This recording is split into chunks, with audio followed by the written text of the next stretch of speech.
നമുക്ക് പെട്ടെന്ന് പോയി പപ്പയ്ക്കയും പയറും കൂടി ഇട്ട് ഒരു തോരൻ വെച്ചാലോ? എളുപ്പമാണ്. ആദ്യം കുറച്ച് പയറെടുത്ത് കുക്കറിൽ വേവിക്കാൻ വെക്കുക.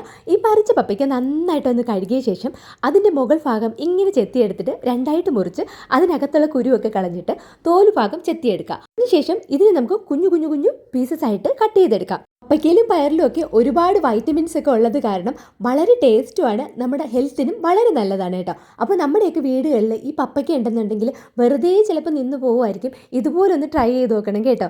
അപ്പോൾ നമ്മളൊരു പാൻ അടുപ്പിൽ വെച്ചിട്ടു കടുക് വറുത്തു. അതിലേക്ക് നമ്മൾ അരിഞ്ഞു വെച്ച പപ്പയ്ക്ക ഇട്ട് അടച്ചു വെച്ച് വേവിക്കണം. അതിന് മുന്നേ കുറച്ച് ഉപ്പും കുറച്ച് മഞ്ഞൾപ്പൊടിയും കൂടി ഇട്ട് ഞങ്ങളിലെല്ലാം നന്നായിട്ട് മഞ്ഞപ്പൊടി ഉപ്പും പിടിക്കുന്നവരെ ഇളക്കിയതിന് ശേഷം വേണം അടച്ചു വെക്കാനായിട്ട്.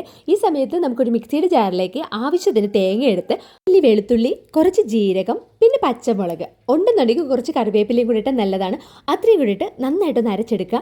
ആ സമയത്ത് നമ്മുടെ തോരൻ ഏകദേശമായി കിടപ്പുണ്ടാവും. വീണ്ടും അതിന് നമ്മളൊന്ന് തുറന്ന് ഇളക്കി യോജിപ്പിച്ച് കൊടുക്കുക.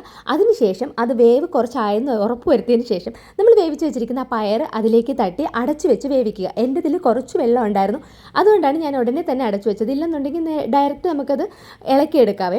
ഇനി നമ്മളതിലേക്ക് ഈ അരച്ചു വെച്ചിരിക്കുന്ന കൂട്ടിട്ട് നന്നായിട്ട് ഇളക്കി യോജിപ്പിച്ച് അടച്ച് വെച്ച് കുറച്ച് നേരം ലോ ഫ്ലെയിമിലിട്ട് തന്നെ വേവിക്കുക. കഴിഞ്ഞു. ഇത്രയേ ഉള്ളൂ. നമ്മുടെ പപ്പയ്ക്ക പയർ തോരൻ ഇവിടെ റെഡി ആയിട്ടുണ്ട്. ഭയങ്കര ടേസ്റ്റാണ്. ട്രൈ ചെയ്ത് നോക്കണേ.